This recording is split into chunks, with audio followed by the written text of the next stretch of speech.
чё, я теперь в Корее. Корея вошла в топ просто. На первом, я думаю, месте она по тому, сколько времени потратилось в аэропорту на прохождение контроля. Я простоял в очереди 1,5 часа. 1,5. Это даже дольше, чем в Стамбуле я как-то час стоял. Куча народу было. Закрытые будки, короче, где сидят погранцы. Мало вот этих пограничников, много народу, просто жесть. Очень долго стояли. И, конечно же, время уже 11. Мне бы добраться до квартиры. Но поесть важнее, поэтому я беру какой-то непонятный кофеек, вот такой вот нори, ну и там еще на ужин непонятно что тоже. Что-то рис с мясом, вот. Первое, что бросается в глаза, это то, что здесь все на корейском. Здесь нет дублирования на английский. Если в Гонконге было дублирование хотя бы на английский, то здесь только на корейском. И я вообще даже не знаю, с чем вот это нори. Я не знаю, что за кофе. Я просто хз. Все знают, что у Южной Кореи есть побратим — КНДР, Северная Корея. Так вот, в этом видео не будет рассказа про нее, а видео будет о Южной Корее, высокотехнологичном соседе Северной. Сюда не нужна виза россиянам. Онлайн оформляется электронное разрешение и быстро приходит одобрительный результат. Лично мне одобрили за 15 минут, поэтому попасть сюда довольно легко. Но так ли хорошо живется простым корейцам? Сколько Корея забирает и что дает взамен? И почему местные считают ее адом на земле? Как обычно, это видео будет в лайтовом формате блога с ответами на эти и многие другие вопросы. В метро не оплатить картой. Пришел к банкомату. Здесь нету. А вот нашел. Иностранный язык. Вау, ура, наконец-то. Я, короче, не мог найти английский язык. Пытался снять деньги, точнее, без английского языка. Глядите, значит, как выглядит здесь Google Maps. Просто одни иероглифы. Я вообще не знаю, куда мне ехать. Здесь какой-то один поезд, второй поезд. Я просто из-за аэропорта не могу выбраться уже 3 часа. Я прилетел в 7 часов, время 11. Просто жесть. Я до сих пор еще здесь. Я вообще хз, куда ехать, как ехать. Время 12:30, метро уже закрывается. Сейчас я жду последний поезд, который придет только через 20 минут. В мою сторону уже все, последняя пересадка случилась. И я наконец-то, надеюсь, попаду сегодня домой, что заселение пройдет без всяких проблемок. Вот ждем поезд в таком прекрасном сеульском метро, смотрите. 12:30 поезд придет, сейчас 0:15. Но, опять же, здесь ничего, нигде не продублировано на английский. Очень мало английского. Это, конечно, грустно. Кстати, смотрите, здесь на каждой станции метро такие вот шкафы с масками индивидуальными, которые помогают при задымлении. Ну, на всех, правда, не хватит, я не знаю, кому они достаются, но хотя бы сколько-то есть. Прикиньте, какая драка будет просто за эти маски. В Корее вот также популярен сбор макулатуры, и чувак подъехал, или женщина, просто на таком байке и собирает макулатуру на электробайке. Здесь, конечно, интересно дела обстоят. Вот так вот, в общем-то, в час ночи я бреду по улицам Сеула, а точнее его пригорода Инчхона, и пытаюсь найти, где же находится жилье мое. Вот такие прекрасные улицы, редкие пацаны на улицах, одна девушка сзади, которую я увидел. И, в общем-то, город, я думаю, что уже спит. Ну чё, в общем-то, я в Корее, и поэтому мой друг хороший Аман, тебе привет, попросил передать привет Калысу. Я не знаю тебя, Калыс, но если ты смотришь, привет тебе. И я хочу тебе сказать, чтобы ты не грустил, а приезжал, например, в Корею или в Таиланд, или куда угодно еще. Здесь в Юго-Восточной Азии много красивых девушек. И смотри, какие прикольные, необычные места, вывески здесь всякие. Все светится так ярко. И это еще не Сеул, это пригород Сеула. Поэтому, пацаны, все пригоняйте в Корею или в Юго-Восточную Азию, вы будете здесь на расхват. Просто иду по улице в Сеуле, и меня сейчас сильно флешбэчнуло на много лет назад. Вот что-то здесь «Тройка» называется. А в Чебоксарах в России тоже был клуб «Тройка». И там В общем-то, собирались самые гопнические гопники. И если ты туда приходил, там невозможно просто было не отхватить. И здесь вот тройка что-то, дизайн-студия. Вау, впервые за несколько недель надел куртку. Ну и, в общем-то, я сейчас направляюсь в Сеул.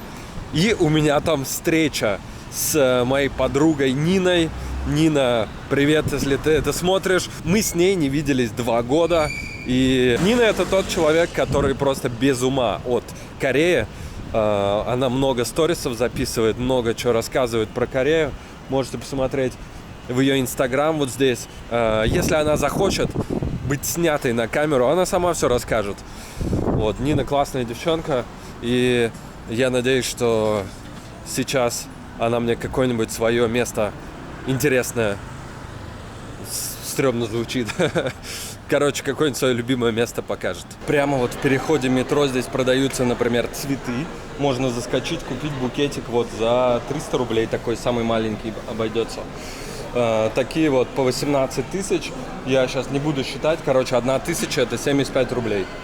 Вот. И можно купить одежду, если у вас нет одежды. Вдруг на переходе в метро вам захотелось обновочки какой-нибудь. Вот, пожалуйста, здесь берите, все продается в Корее. То же самое можно сказать про обувь. Например, вот здесь можно купить обувь. И про косметику. Это просто столпы, на которых, видимо, стоит Южная Корея. Это одежда и косметика. Даже в метро можно приобрести.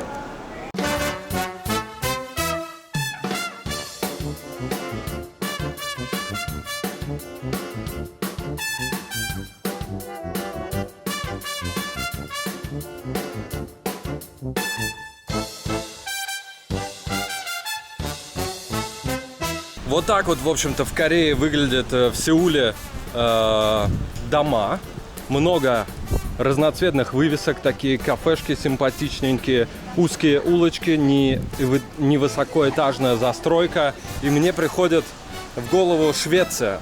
Я вспоминаю о том, как там красиво, вот этот весь стиль хюгге, да, уюта.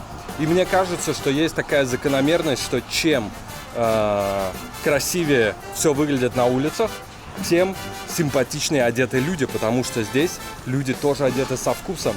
Мне кажется, что вкус в одежде, вкус в интерьере, вкус во всем остальном выражается... то есть трудно представить себе колхозника, который будет одет по-колхозному, но при этом жить в высоко уютном, так скажем, красивом доме, да, по последнему слову интерьера. Симпатично здесь все выглядит, и люди также со вкусом одеты. Просто, но со вкусом.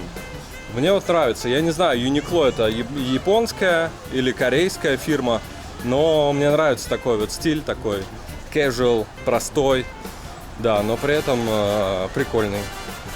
В общем-то, я почти весь из Uniqlo, ну, кроме куртки. Не знаю, мне нравится Uniqlo. Я вообще не по брендам.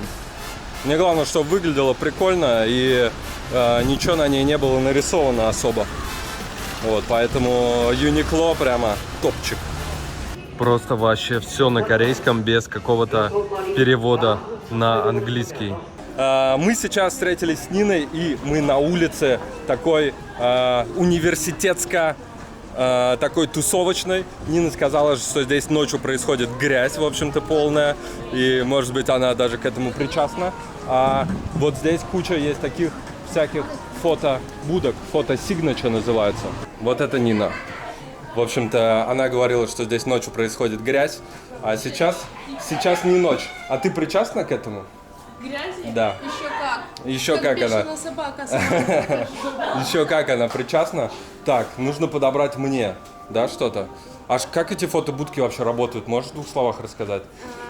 Заходишь, выбираешь наряд.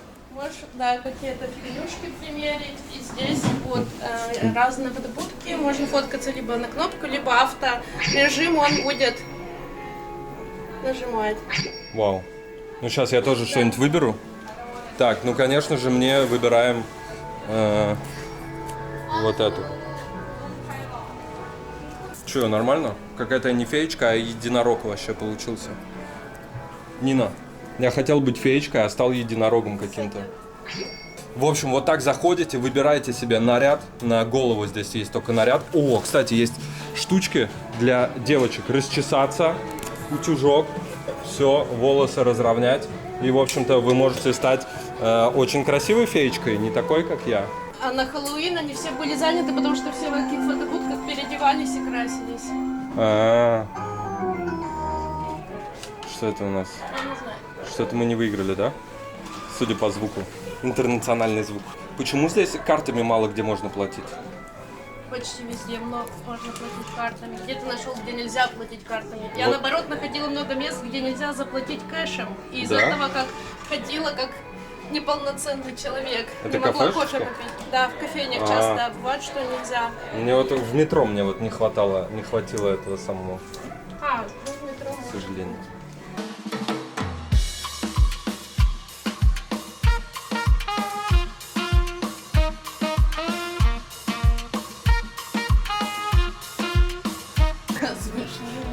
Очень интересный, необычный опыт. Первый раз фотоюсь в фотобудке с украшениями. А ты какой? Ой, что? Какой раз? Вау, смотрите, просто Миллионный заглядение. Можно выбрать фильтры, значит, здесь. И дальше печатать. Ой. А, вот. О, класс. Нина вот любит Корею. Корейцев. Невероятно просто. Если бы вы были подписаны на ее инстаграм, посты просто про Корею. Не знаю, желаю всем иметь человека, который вас бы так любил, как Нина пишет о Корее. Что тебя вот здесь вообще привлекает? Не знаю, маркетологи. Спроси маркетологов, что они такое сделали. Я не знаю. Все вместе. То, что... Короче, как я думаю, то я похожа на Сеул, а Сеул похож на меня, потому что с виду он такой весь инфантильный, блестящий, немного ненормальный и сумасшедший, но на самом деле очень продуманный. Здесь много всякой крутой инфраструктуры, сделанной с заботой о жителях, типа бесплатных туалетов в метро. Да, кстати, и чистые. Чистые. Я был. Откуда ты знаешь? Я был. В женских даже есть столики для макияжа в туалетах. И есть детские унитазики вот такого размера. В мужском фаянсовые. тоже. Вот, это ж так просто, я нигде этого не видела. Почему? А как малыша садить в очко в метро в общественном большое? И много-много всякой такой фигни. Вот я подумал сегодня, когда ходил, может такое быть, что тебя привлекают вот эти вот цветные штуки, вот эта милота всякая. Конечно, вот это, да? привлекает, потому что это сделано для корейцев, чтобы они хоть как-то выживали с учетом их работы и стандартов, и загонов, и комплексов. А у меня-то ничего нет, и работа у меня-то замечательная. Поэтому у меня получается перевес этой милоты. Мне достается только милота. В Корее хорошо жить, будучи не корейцем, а богатой иностранкой. И у моей учительницы корейского есть... Все друзья корейцы уехали из Кореи, потому что они сказали, что это ад, и они называют Корею Чосон. Я забыла слово ад по-корейски, но, короче, ад страны Чосон. Ничего себе. Вот так вот, да. Корейцы много работают, вам это должно быть известно. Ну, типа это Загоняются common по sense. внешности. Загоняются по внешности. Бьюти пойдем здесь туда. супер развита. Бьюти-индустрия. Конечно же, у девочек корейская косметика популярна во всем мире, мне кажется. И Так ладно, что она развита. То, что она развита, это хорошо. А то, что они сами себя гнобят там за то, что черепа перепиливают, что только не делают, чтобы соответствовать стандартам. ну, стандарты здесь жесткие, да, вот эти Жесткие, красоты. да. А есть какие-то преференции белым девушкам? Про парней не будем говорить. У тебя вот, типа, ты как белая женщина здесь. Нет у меня никакой преференции. Нету? Я для корейцев доступный секс. Это их представление об иностранках, в частности, о европейках, потому что более открытая культура. Но, слушай, хорошо, Но к на мужчинам? самом деле мне, как и во всех странах, не особо как-то особое отношение, потому что по сравнению допустим, с блондинками, британками, я не так сильно выделяюсь, и поэтому... А еще никто обычно не понимает, кто я вообще такая. Да?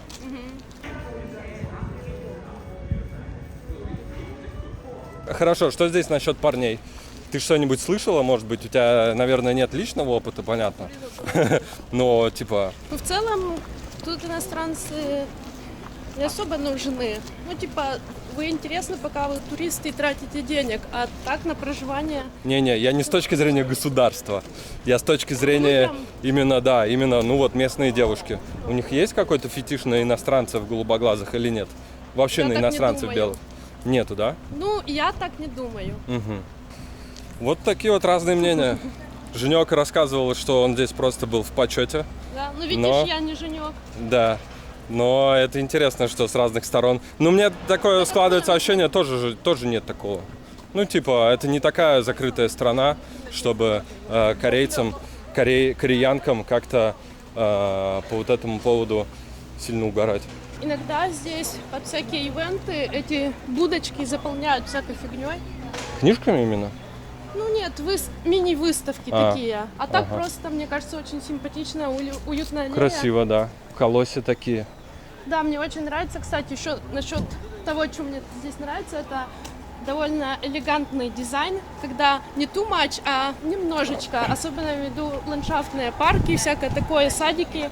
Ой, кстати, здесь очень много зелени, потому что застройщиков обязуют, например, при постройке ТЦ делать вот зеленую зону, Ничего себе. какой-нибудь садик. Поэтому, если ты обратишь внимание, у многих вот тоже ТЦ есть садики, где там даже с прудами, с водопадами, ну прям Угу, круто. много человых мест. О, как красиво. Красные листья. Это собирается быть, знаешь, уже третья зима, кстати, которую я буду встречать без снега в моей жизни. Прошлое я был в Аргентине, позапрошлое я тоже где-то был. Да. Как ты вообще, соскучилась по России? Нет. Нет. Вот просто зашли перекусить, такое миленькое местечко, и здесь непонятно, вот что в еде. То есть, если вы говорите на корейском, умеете читать, то есть вот сэндвич, ну, прикольно выглядит, мило все, но я теряюсь в выборе, потому что я просто не знаю, что там. И на английском здесь ничего не продублировано. Но выглядит здорово. Ага. Здесь, видимо, скидосик, если берешь с сэндвичем американо.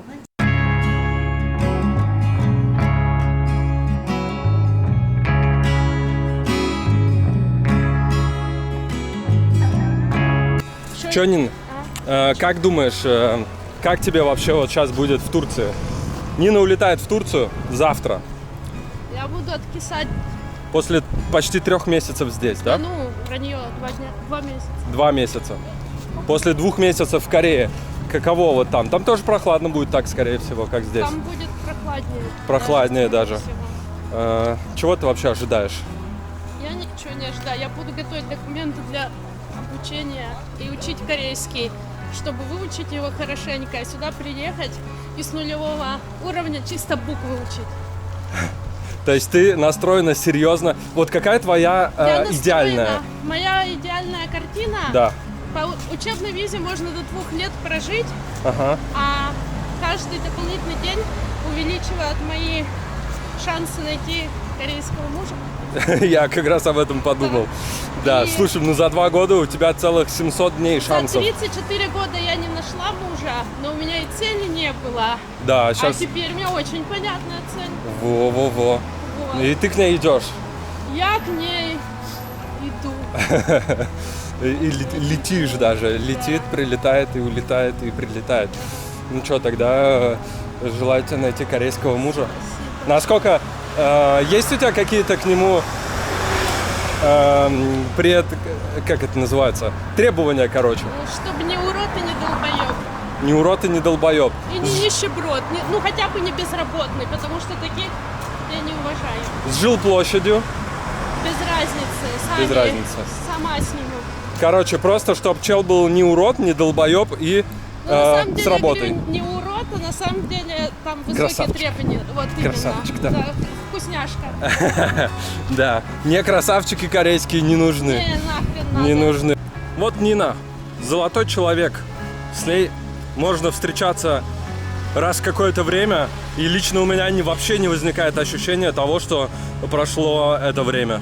Ну, то есть мы последний раз виделись 1,5 года назад, и я вот сейчас сидел в кофейне с ней, разговаривал о жизни, и у меня такое ощущение создалось, как будто мы, как будто не было этих 1,5 лет.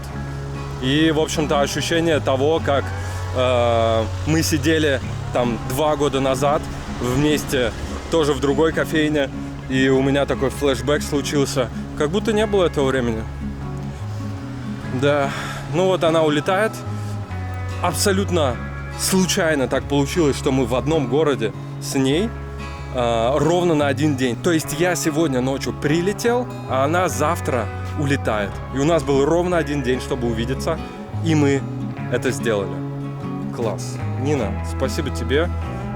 Ты классная.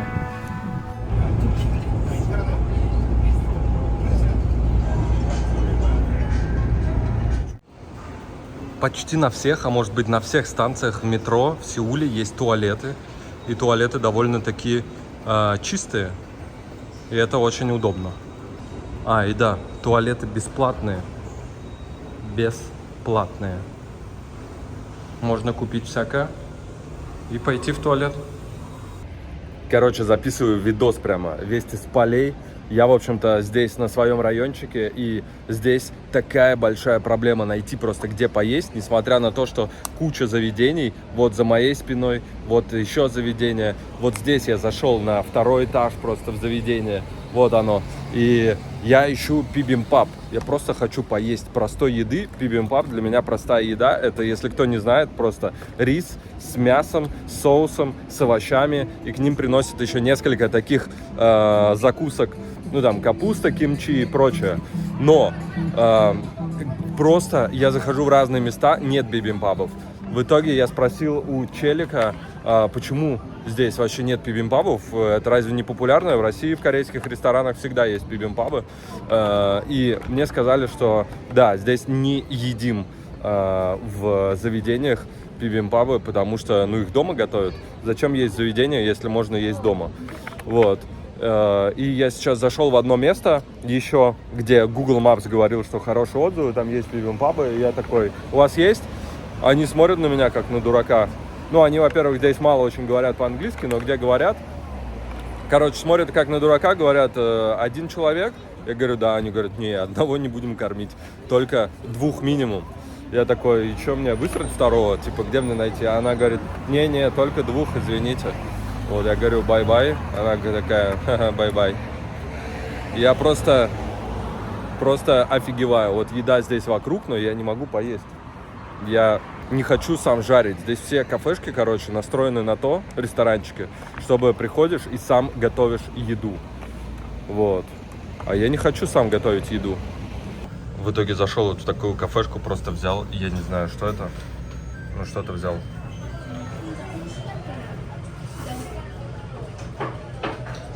Но это не бибимпап, к сожалению. Смотрите, в Корее есть в кафешке торт медовник. Хоть и не медовик, но все равно это то же самое. Вау, по-русски. Транслитом, прикольно. В Корее абсолютно нормальная история, когда какое-нибудь заведение, например, бар или ресторан, или еще что-нибудь находится не на 1-м этаже, а на 2-м может находиться, на 3-м и так далее. То есть для того, чтобы туда добраться, забраться, взойти, нужно зайти в этот дом, затем подняться на лифте, и вы окажетесь в этом заведении. Вход в дом чаще всего находится посередине этого дома, и вот вы просто заходите, добираетесь до лифта, а можно, наверное, и по лестнице подняться, конечно же, и поднимаетесь на свой этаж. Также, если вам хочется сходить в туалет, то вы можете сходить в туалет. Вот в каждом таком доме расположен туалет. Да, интересно. Вот так вот можно ехать. Вот так вот выходишь из метро в самом центре Сеула, и, в общем-то, все вокруг напоминает видео про Америку. То есть я вот себе представляю Америку так. Я никогда там не был, но все вокруг выглядит вот, как будто ты оказался в Соединенных Штатах. Я был, кстати, в Америке, в той Америке, которая Америка как континент, там Южная Америка, Перу, Бразилия, там Аргентина тоже, это тоже Америка. И латиноамериканцы немного странно смотрят на американцев, которые из Соединенных Штатов, потому что американцы, которые из Соединенных Штатов, они говорят просто Америка, имея в виду USA, США. Но все остальное это тоже Америка. Просто она бывает центральная, бывает южная и так далее. Ну так вот, все вокруг выглядит как Америка, если бы вот не иероглифы вокруг, которые, кстати, не иероглифы, а они называются хангыль. Вот эти все символы корейские называются хангыль, не иероглифы. Иероглифы это китайские. Ну так вот, в общем, если бы не они, то... Блин, здесь фотография написана сейчас передо мной. Короче, если бы не они, то я бы подумал, что я в Америке. Какое там интересное здание, как будто недостроенная церковь. Как будто если сверху еще такой купол приделать, будет классное здание церкви. Но пока что оно не застроено. И вообще, мне кажется, это абсолютно здание не имеет никакого отношения к религиозному. Но выглядит прикольно. Судя по кресту, который вот здесь, все-таки, значит, имеет отношение к религии. Неспроста такие окна. Самый необычный вход в церковь, который я когда-либо видел, это вот так с улицы ты спускаешься, заходишь в такое вот место, как будто на вокзале что-то продают. Здесь только не на вокзале, только здесь красивые очень кофешопы, вот всякие такие места. Затем мы проходим на лифт, и, как мне сказали, нужно подниматься на 3-й этаж, и только там будет собор. Вау. Вот так вот на 3-й этаж поднимаемся, выходим. И смотрите, какой красивый собор, какая-то ярмарка здесь. Вау. Прикольно. Забрались в собор на лифте. Практически в собор. Было бы круто, если бы он совсем прямо в собор подъезжал. Ты такой выходишь, открываются двери, и там что? А там все, в общем-то. Вся жизнь. Великая и вечная. А что, он закрыт, что ли? Дверь без ручки. Ничего особенного на этом рынке не продают. Здесь продают вон овощи, лук лежит, имбирь. Вот так вот просто можно купить пакетом морковку там, всякое такое. Знаете, мне напоминает это старые времена, когда была площадь большая, и там собор, и там устраивался рынок. Вот, пожалуйста, помидорки можно просто приобрести. Килограмм за 10 тысяч. Это 700 рублей за килограмм. Зелень, лук, чеснок, всякие штуковины. Ну, короче, просто обычный рынок. Я что-то с такими ценами не знаю. Здесь что, правда, дешевле, чем в магазине? Не знаю. Вот что-то интересненькое. Что это у нас?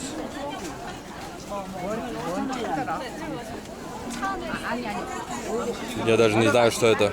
Какие-то корни. Ну, вот такая пешеходная улица здесь в центре Сеула. С ответвлениями в разные места. Есть разные магазинчики. Можно свернуть, посмотреть что-то. Кафешечки, ресторанчики. Ну, ресторанчиков, кстати, немного. Здесь больше такие магазы вещей, косметики. Много косметики, кстати, бьюти. Непонятно, почему она прямо отмечена как популярное место, которое обязательно стоит посетить. Ну, может быть, любителям шопинга, но в целом место, ну, люди гуляют, ну, магазины стоят, ну, ничего такого абсолютно. Кстати, в Сеуле практически нет урн, мусорок на улицах, именно поэтому все просто тротуары завалены бычками от сигарет, жвачками разными. И, в общем-то, я вот сейчас иду, и мне просто некуда выкинуть жвачку. Мне либо присоединяться к людям, которые кидают все на пол, а местные кидают все на пол, вообще без зазрения совести. Либо, что мне делать? Жевать ее до изнеможения? Ну, странно, что урн нету здесь. Вот ребята явно против абортов здесь стоят. Топят, что жизнь начинается во время зачатия.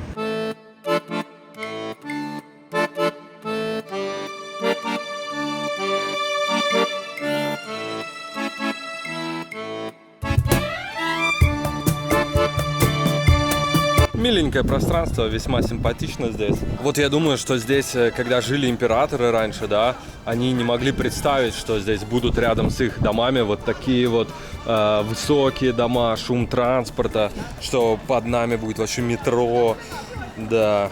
И вот мы сейчас здесь такие ходим, мне кажется, мы тоже не представляем, что будет через 100 лет, через 200 лет на этой территории, сверху, снизу. А вот здесь, видимо, сидел император, само величество. Здесь очень пахнет деревом, потому что все из дерева, видимо. И знаете, как в старых беседках пахнет деревом, так и здесь пахнет. Интересно, конечно, как вот такие старые постройки соседствуют с небоскребами, потому что я думаю, что раньше те, кто здесь жили, императоры, там всякие их приближенные, они вообще не могли представить, что здесь будут такие дома высокие, такие небоскребы, шум транспорта и так далее. Вау, вот это, по-моему, вообще просто жемчужина этого парка. Смотрите, как невероятно красиво, когда листва опадает в пруд. И там посередине вот дерево, которому, видимо, уже много лет. Вау, обалденно просто. И прикиньте, это самый центр города, центровье, просто сложно себе представить. Вот за этой стеной транспорт, небоскребы, ратуша, то есть сити-холл, да, это административное здание, там куча народу, а здесь ты приходишь, и здесь такой чиллинг. Просто можно почилибосить, посидеть, кайфануть, попить кофейку. Вау.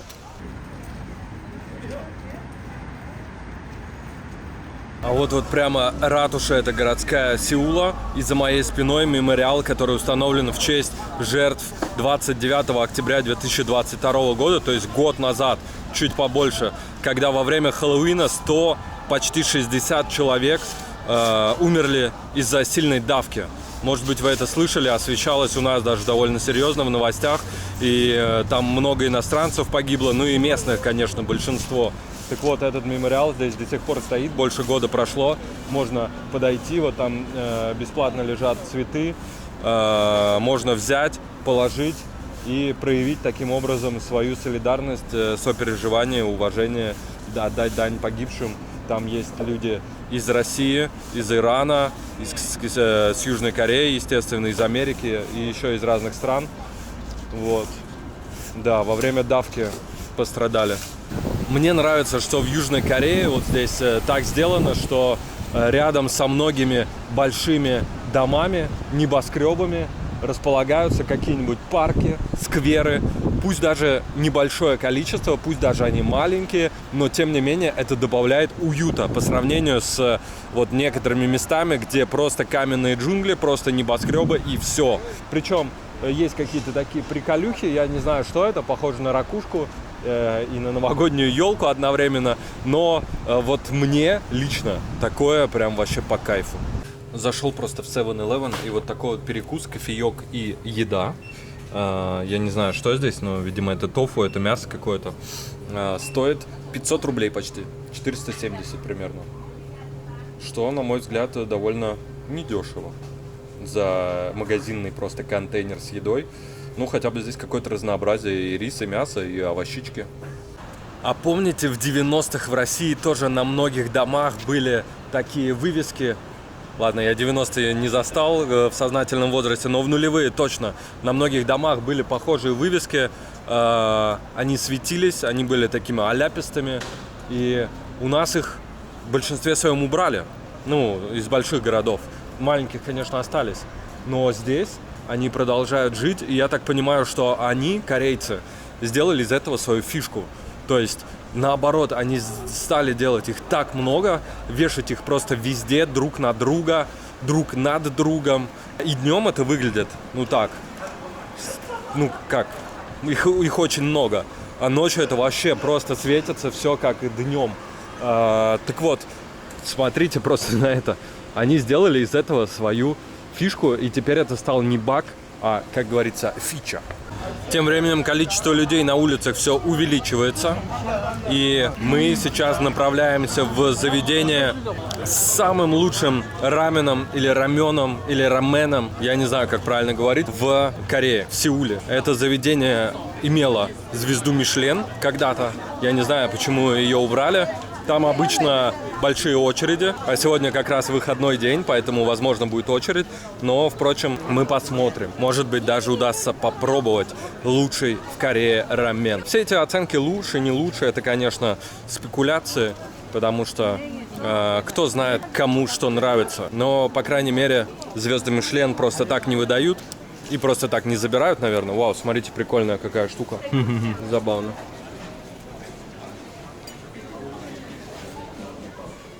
Кинетические штучки. Вау. Красиво, да? Двигатель. Вау, 1,5 миллиона. 1,5 миллиона вон. Это 700 тысяч рублей, по-моему. Если я правильно считаю. 1,5 миллиона, это то есть 1500 тысяч на...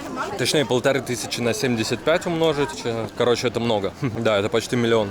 А вот и то самое место, в котором якобы лучший рамен в Сеуле. И здесь уже вывеска есть.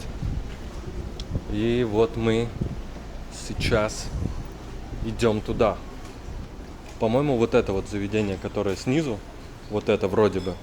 Потому что здесь есть еще какой-то рамен. И мы спускаемся сюда, и оно что? Оно закрыто.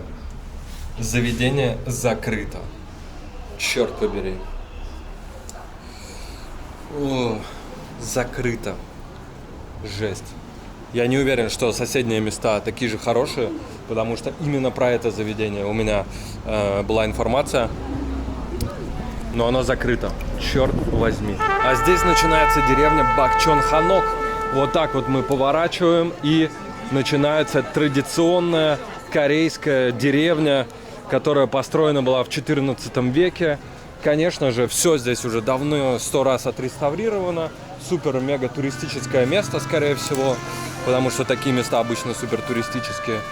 Да, красивые дома, непонятно, жилые они или нет, но это все реставрировано. Это все уже обновлено 100-500 раз. Не знаю, мне кажется, в таких штуках нет души. И забавно, как вот такие старые дома, да, с претензией под старину, под какую-то вековую давность соседствуют с машинами новыми, с новыми домами, с электроавтомобилями. Вот я вообще люблю контрасты, но я не могу сказать, что это какой-то приятный контраст. Это тупо такое туристическое место.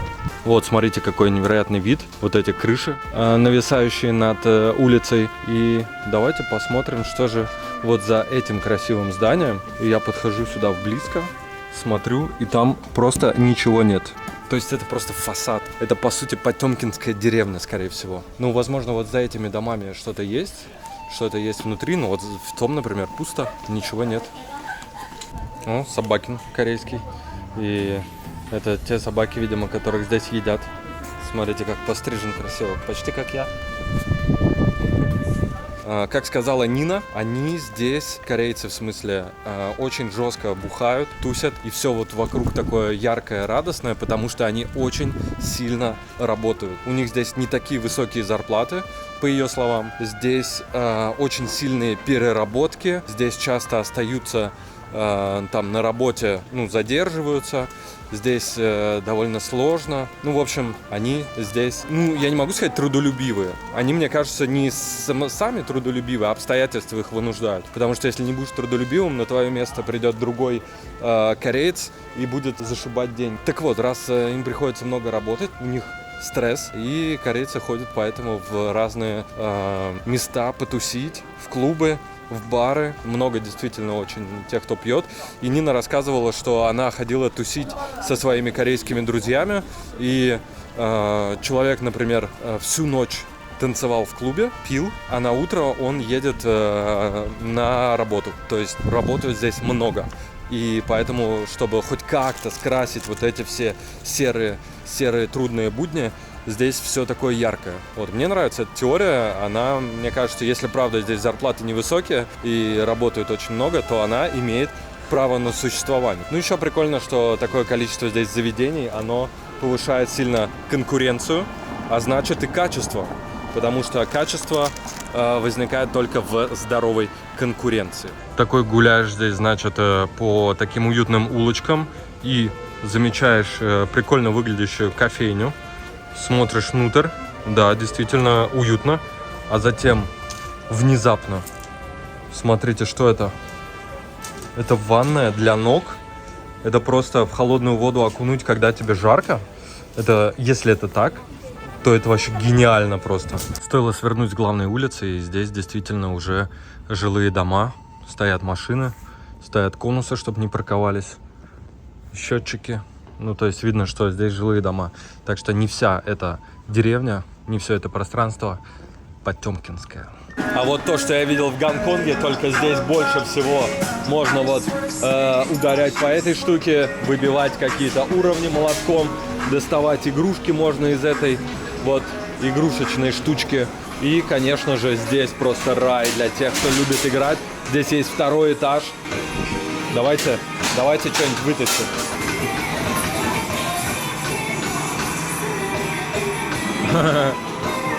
Я ничего не выиграл.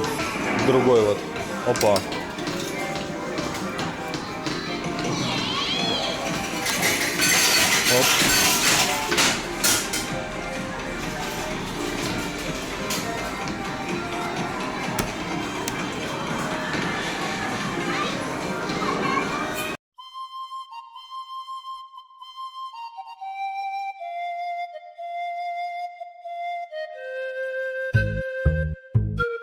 Вот так вот просто таким забором огорожены и огораживаются императорские дворцы прошлое от современного города.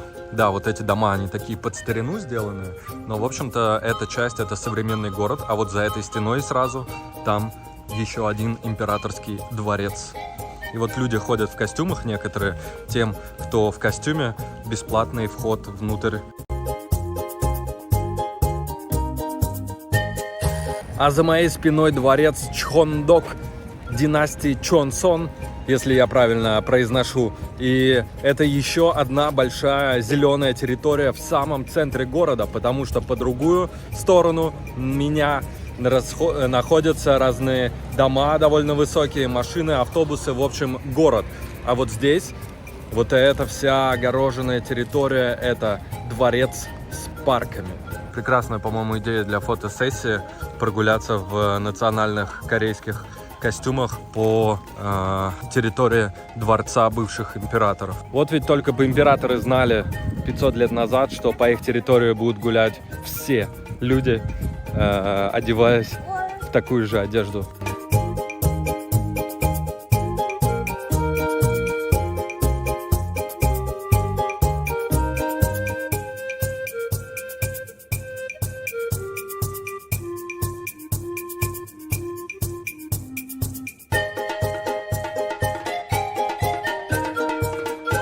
А вот это уже интерьеры самого дворца. И возможно, что здесь вот на этом троне, таком широком, сидел император. И не один, а вместе, ну, например, с наложницами своими. Или с женами, я не знаю, здесь было такое распространено. Интересно, что даже старые вот такие вот постройки адаптировали для людей на инвалидных колясках. И можно сюда приходить и кайфовать, даже если ты не можешь ходить, а вынужден передвигаться на колесах. Люди в национальных костюмах заходят бесплатно, как я говорил, и фотографируются здесь в таких вот олдовых интерьерах или экстерьерах, как это назвать. Ну, в общем-то, я думаю, деревья выглядят точно так же, как выглядели здесь и 500 лет назад. Лабиринты здесь просто одинаковых построек. И знаете, я вот был в Ангкор-Вате, там было похоже. Лабиринты из одинаковых строений. Вот здесь везде нельзя входить, do not enter, но сейчас эти здания как будто пустые, от них тоже оставлены только фасады. Вау, посмотрите просто, как красиво опала желтая листва. Такой ходишь, ее пинаешь и представляешь пушкинскую осень в Южной Корее. Кстати, немного о росте людей раньше. Смотрите, просто вот таким вот образом. То есть они либо были низкие раньше, либо они ходили пригибаясь постоянно. Вот это вопросик. Такие вот замечательные парки. Можно просто посидеть, почелебосить, отдохнуть, насладиться природой. Вот, мне кажется, вообще отличное место, чтобы погулять, насладиться просто тишиной, природой. Ну, тишиной это громко сказано, конечно. Вы знаете, мне кажется, что вот такая вот пасмурная погода с таким накрапывающим дождиком даже подходит этому месту.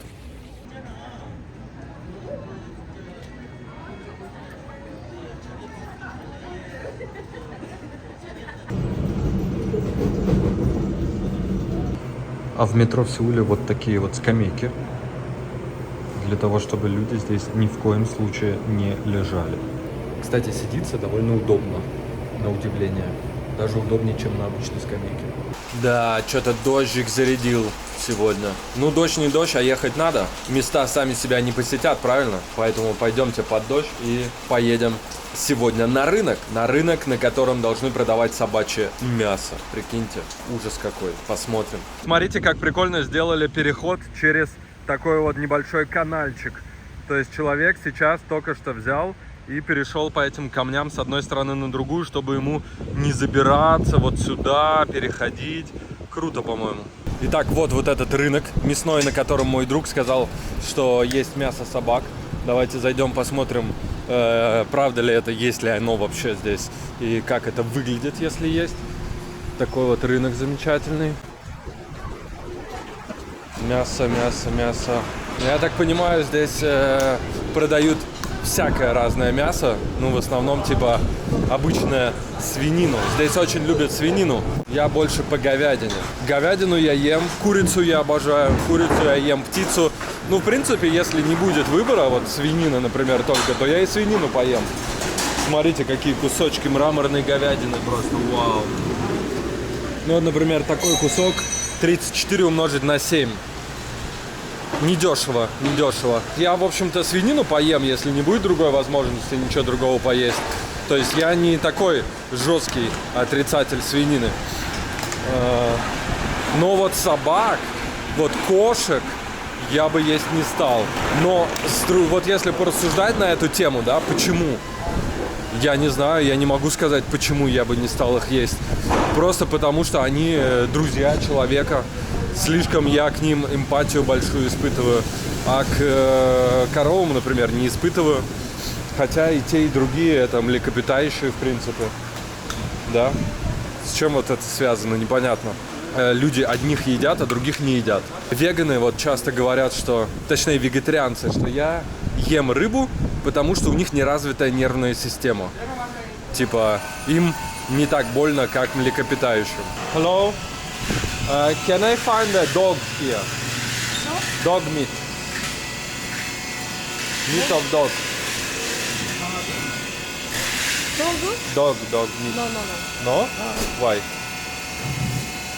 여기는 only beef 그리고 Pork? pork. Only beef pork? Dog, no? Говорят, нету здесь собак.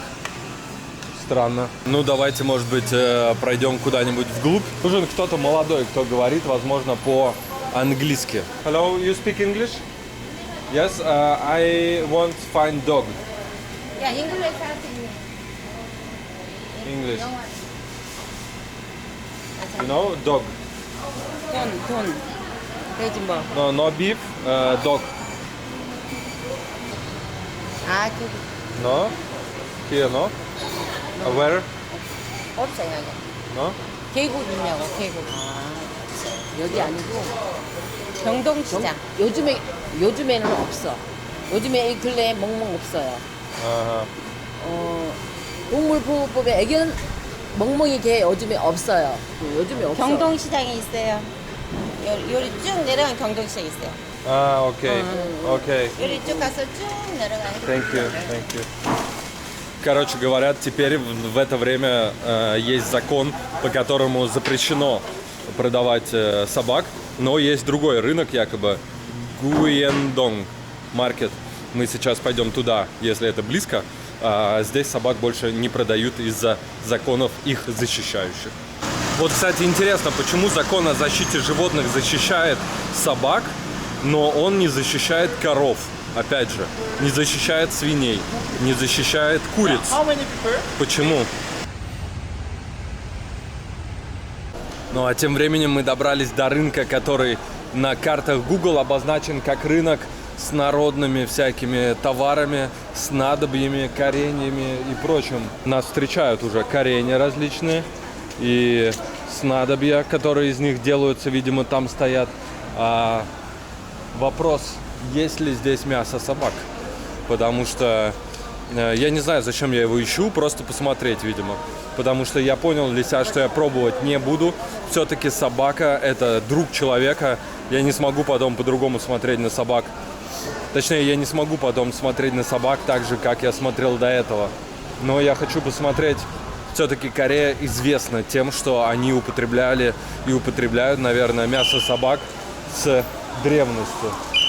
Вот, пока я вижу только курицу, свинину, куча одинаковых вот кореньев каких-то везде. И как они вообще конкурируют между собой, если коренья везде одинаковые?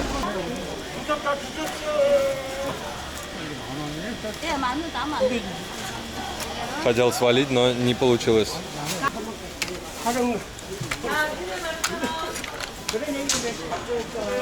Where can I find dog meat? This. There? Hello. I need this. 개고기? 개고기를 이쪽에 없잖아. 개고기. 그러니까 이렇게 어디 이리? 아 여기 바로 직진 조금만 가만히 있어. 네, 오른쪽에 있어. Okay. Okay, thank you. 네. Говорят, надо пройти теперь вперед и повернуть направо. Hello. I need this. 개고기도. No? Where? Here? No? 개고기 노랑 없다고. 밑으로 쭉 내려가자 그래. Where? Here? 아니야 청량리 있어. 청량리 있어? 아 여기서 그냥 이렇게. Окей, thank you. Мне хотели сказать, что нету больше, но оказывается есть. Значит, иду я по этой дорожке, по которой меня отправили, и вижу вот это. А именно, смотрите, что я вижу. Я вижу собаку лежащую. Вот так вот.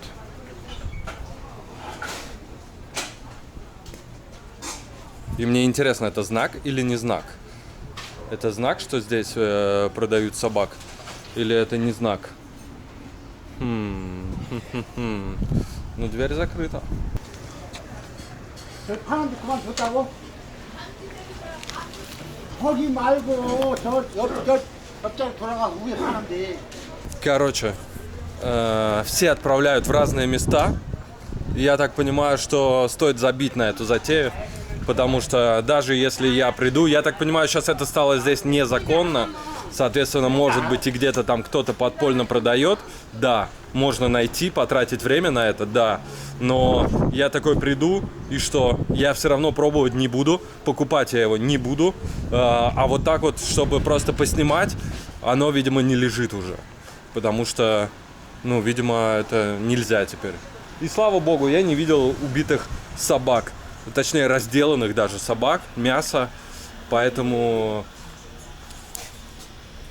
я в этом плане отлично себя чувствую. Я рад, что я их не нашел. Сейчас я вот здесь погулял, прикупил себе такое колечко, смотрите, то ли с волком, то ли с лисой. Я собираю коллекцию колец. Вообще место невероятно классное, я бы сюда вернулся еще, когда побываю в Корее, и прикупил бы себе прямо кучу вещичек здесь, потому что прям прикольное место, мне понравилось. Мне нравятся такие винтажные вещи, ретро-стиль, и здесь можно нормально так затариться вообще мощно разными шмотками. Одно из самых, наверное, инстаграмных мест в Сеуле — это библиотека Starfield. Вот так вот она выглядит, и ходят слухи, что здесь можно взять книжку даже с самого верхнего какого-нибудь этажа. Не знаю, конечно, насколько удобно работать в такой атмосфере, но люди приходят, сидят, работают и делают это и на первом этаже тоже. И эта библиотека прямо встроена в большой выставочный центр, типа ВДНХ у нас, но только здесь еще продают вот одежду прямо рядом, продают одежду там, продают какие-то декорации там, вот Starbucks здесь же, и, в общем-то, здесь 700 метров по прямой, это все выставочный центр. И вот эта библиотека здесь с рабочими местами таким образом удобным вписалась просто Забавно, забавно. Вот здесь можно подойти, выбрать книгу, вам напишут, где она лежит, и, может быть, даже вы сможете ее каким-то образом оттуда поднять. Ну, точнее, спустить.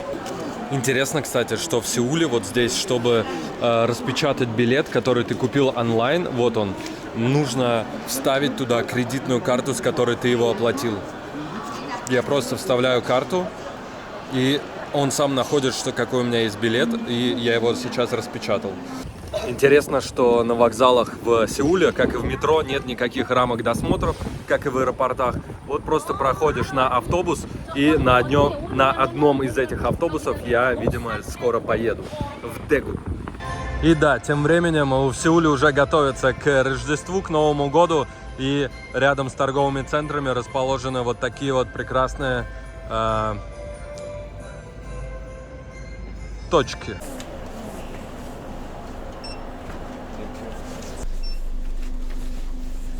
Очень удобно, что здесь в автобусах сразу показываются места, на которых сидят люди, то есть на которых куплены билеты, и места, которые свободны.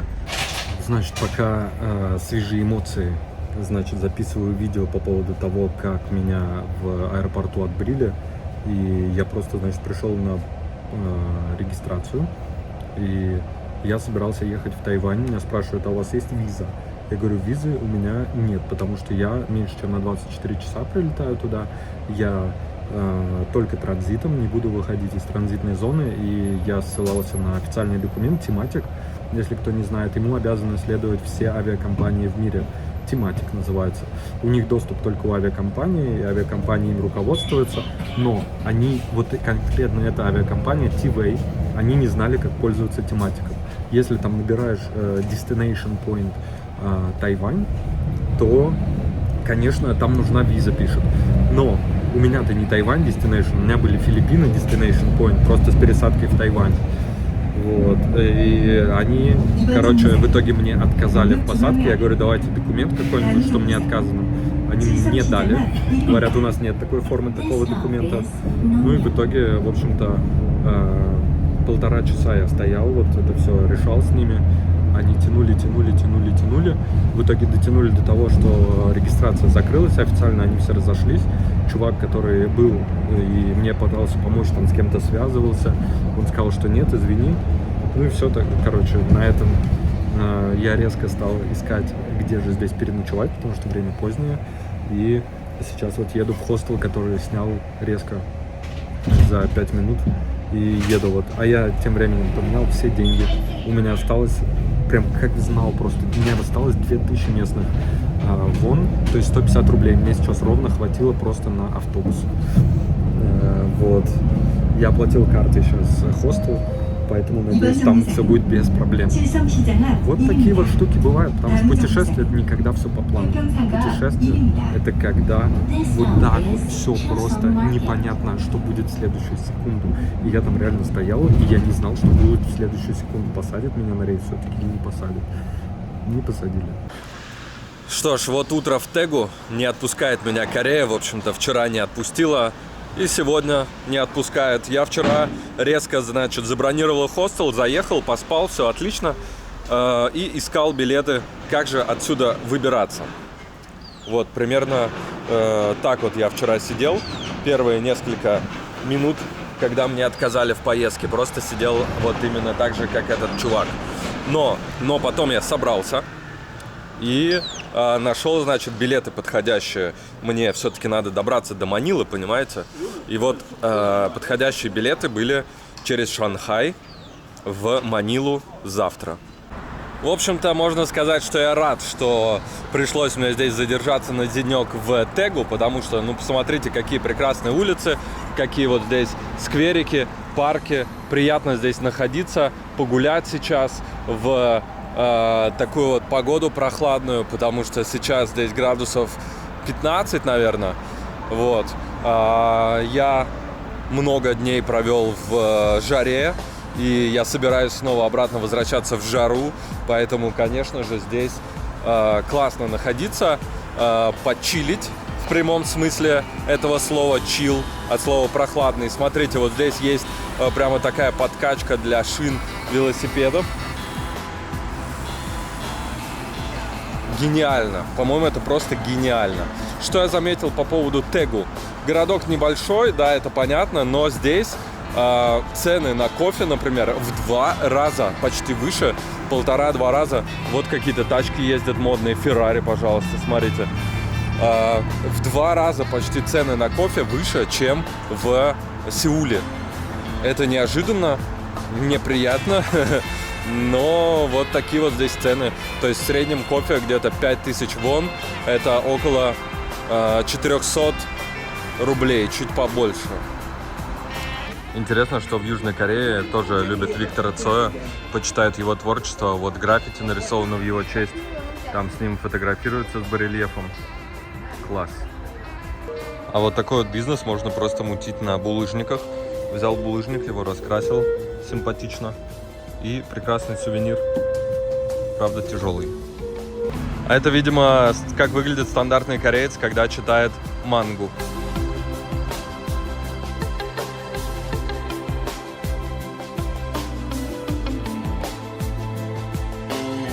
Итак, Сеул мне запомнится таким красочным местом с кучей неоновых вывесок. Все как на картинке, довольно уютным, с большим количеством парков разных, приятных очень.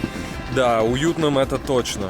Но в то же время я бы хотел сказать, что он какой-то такой недушевный город.